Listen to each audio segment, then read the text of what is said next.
Hello, I'm Ben Mankiewicz. Thanks for joining us on TCM as we spend a little time noting a special occasion.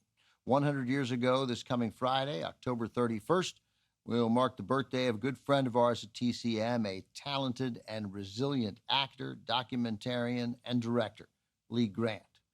I don't know how Lee feels about watching her own work, but just in case she is watching tonight, happy birthday, Lee.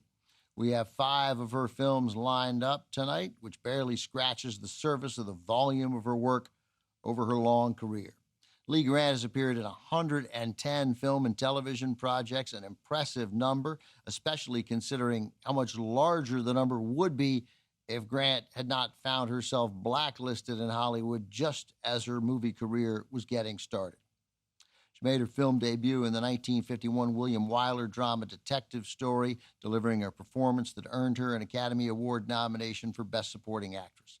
Not long after that, Grant and her first husband, writer Arnold Manhoff, who was a Communist Party member, found themselves named in Red Channels, a publication from a right-wing red hunting newsletter. Red Channels was just a pamphlet, and it just named people who it decided might be red or pink. Lee Grant's sin that earned her a place in Red Channels? She had delivered a eulogy at the funeral of a close friend, a fellow actor who'd been blacklisted, J. Edward Bromberg. Bromberg was one of the actors named by director Elia Kazan when he testified before the House Committee on Un-American Activities. Lee Grant's eulogy suggested, as Bromberg's friends all thought, that the stress of being blacklisted contributed to his fatal heart attack. Grant was called to testify before the committee, which wanted dirt on her husband. Obviously, she didn't cooperate, and just like that, she was blacklisted too. Suddenly, at just 26 years old, a career filled with promise was shelved. For basically 12 years, Lee Grant could not work in Hollywood. Finally, in 1964, at the age of 38, Grant got off the list. She did a stint on the primetime soap opera Peyton Place, which earned her an Emmy Award. That was followed by a showy role in the Norman Jewison drama In the Heat of the Night. Finally, in her 40s, good roles started coming Lee Grant's way again, roles like the one in our next film. From Columbia Pictures in 1975, with a cast led by Warren Beatty, who also co-wrote the screenplay, Shampoo. This is a terrific satire of the sexual revolution of the late 60s. Beatty plays a Beverly Hills hairstylist whose female clients come to him not only to get their hair done, they come for sex. Lots and lots of sex.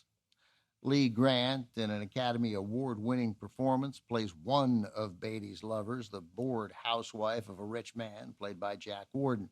Beatty is also sleeping with 2 other women well connected to the Grant-Warden marriage. From director Hal Ashby in 1975, also with Julie Christie, Goldie Hawn, and unforgettably in her movie debut, Carrie Fisher. This is Shampoo.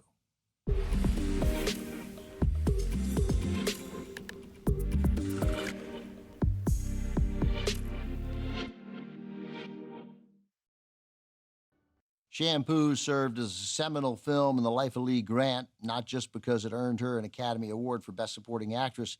It was also important because it helped put her on a path to becoming a filmmaker herself.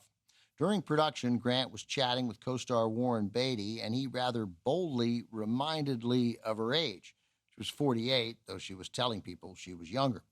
Beatty's point was that due to the sexist nature of the business, good parts were going to be harder and harder for Lee Grant to come by. Male actors are given permission to age moderately gracefully, but actresses are not afforded that luxury, certainly not in 1975. The harsh reality of that made Lee Grant start to think about what she should do next. Around then, she got a call from the American Film Institute. They were starting a class for women interested in learning to direct and were looking for suggestions from Lee for possible students. She definitely had a suggestion. Yes, she said, me. She enrolled, and after graduating, began the second phase of her career as an award-winning documentary film and television director. Coming up, more of our salute to Lee Grant, whose 100th birthday is Friday. She gives an Oscar-nominated performance as a Jewish refugee in an all-star drama from 1976. Voyage of the Damned is next on TCM. Next on TCM, Voyage of the Damned. then Down and Out in America, and later, Plaza Suite. TCM hangs out the Do Not Disturb sign tonight.